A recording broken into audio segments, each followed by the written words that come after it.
சத்யா, உனக்கு என்னதாண்டி பிரச்சனை? ஏன்டி இப்படி பண்ற? அட எருமை மாடு, வேலைக்கு போகாம என்னடா படுத்து படுத்து கிடக்குறா? எப்போதான்டா வேலைக்கு போகிற ஐடியாவில் இருக்கா நீ?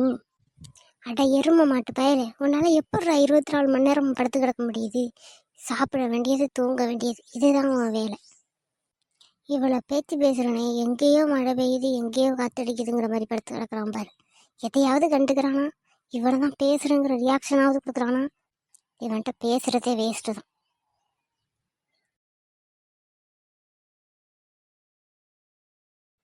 சரி, இந்த நேரத்தில் பெத்தனோ தெரியதே வேணே, இப்படி இருக்கிறானே. மீனாட்சி, காலையே எதுக்கு கத்திக்கிட்டே இருக்குதா?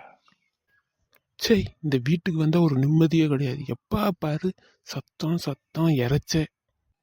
ஆமாம் வாயா, நான் பேசுகிறது தான் உனக்கு இறைச்சலாக தெரியும், நான் கத்துறது தான் உனக்கு சத்தமாக தெரியும். உன் பில்ட்ரு பண்ணுறது எதுவுமே உனக்கு தெரியாது.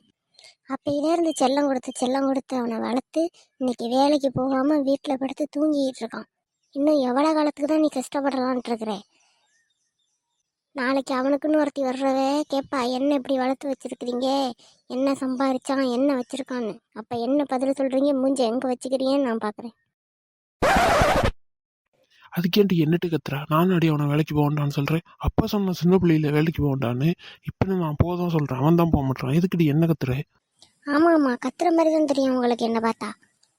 ஏன் வேதனை நான் பேசுகிறேன். டே எருமை மாடு கார்த்தி, உனக்கு வேலைக்கு போகிற ஐடியா இருக்கா இல்லையாடா?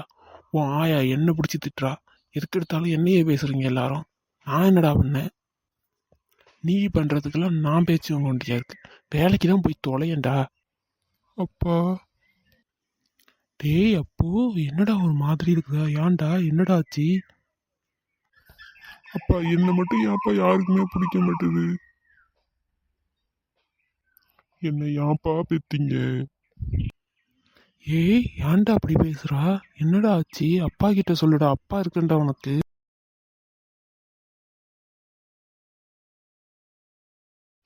நான் இருக்கிறதுனால தானேப்பா எல்லா பிரச்சனையும். நான் போய் சேர்ந்துட்டா யாருக்கும் எந்த பிரச்சனையும் இல்லைல்லப்பா. ஏடா பேச்சு பேசிக்கிட்டு இருக்கா? என்ன நடந்தது, என்ன ஆச்சுன்னு சொன்னாதான் தெரியும். லூசு மாதிரி பேசிக்கிட்டு இருக்க. உங்க அம்மா எப்பயும் பேசுறது தானே உன்னையே.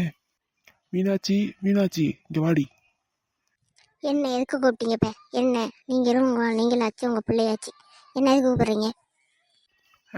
உன் பிள்ளை சாவ போறானா? சாவட்டுமா? பெத்த உனக்கே அவன் சாவறதுல ஒன்றும் பிரச்சனை இல்லைன்னா எனக்கும் ஒன்றும் இல்லை. சத்தா சாவட்டும் போ.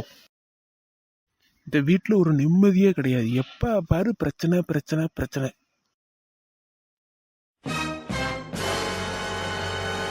ஐயா சாமி, உனக்கு என்னப்பா பிரச்சனை? சாவுற அளவுக்கு என்னப்பா உனக்கு பிரச்சனை? அம்மாட்ட சொல்லுமா, அம்மா இருக்கிறம்மா உனக்கு. அம்மா, என்னை யாருக்குமே பிடிக்கலம்மா. என்னை எதுக்குமா பெத்த? என்னை பெக்காம இருந்தா உனக்கு இப்ப கவலையும் இல்லை, தொல்லையும் இல்லை. இல்லம்மா. ஐயோ கடவுளே, இந்த வார்த்தையெல்லாம் கேட்கணும்னு என் தலையில எழுதியிருக்கே. ஏன்டா இப்படி பேசுற? நீ வேலைக்கு போகலன்னு தானடா பேசுறேன், இதுக்கு வேண்டா இப்படி பேசுற? இல்லம்மா, உனக்கெல்லாம் என்ன பிடிக்காதுமா. அப்பாவுக்கு என்ன பிடிக்காது, உனக்கு என்ன பிடிக்காது. நான் ஏமா வாழணும்? என்னாலதான் ஒரு வேலை வெட்டிக்கு போக முடியல, சம்பாதிக்க முடியல, ஒரு ஆம்பளை பிள்ளையா வாழ முடியல. அப்புறம் ஏமா நான் வாழ்ந்துக்கிட்டு? என்னை விட்டுருமா, என்னை மறந்துருமா. நீ வேலைக்கு போக மாட்டான்னு தானே உன்னை திட்டுறேன். உன்னை வேலைக்கு போகலன்னு திட்டுனாலாம் பிடிக்கலைங்கிற அர்த்தம்னு நீ நினைக்கிறியா? உன்னை ரொம்ப பிடிச்சனால தான், உன்னை என் உசுரா நினைக்கிறனால தான் நீ வேலைக்கு போய் நல்லா இருக்கணும், சம்பாதிக்கணும், 4 பேர் மதிக்கிற மாதிரி நீ வாழணும்னு நான் நினைக்கிறேன். நீ நினச்சிக்கிட்டு இருக்க அம்மா நம்மளை பிடிக்காம நம்மளை திட்டுற அப்படின்னு. எல்லாம் உன் நல்லதுக்கு தானடா திட்டுறேன். நாசமாக போனா உன்னை சொல்கிறேன், நல்லா இருன்னு தானே சொல்கிறேன். ஏன்டா தங்கம் உனக்கு அது புரிய மாட்டேது? வேலைக்கு போய் நல்லா இருந்தால் தானே நாளைக்கு வர்ற பொண்ணு உன்னை மதிப்பா?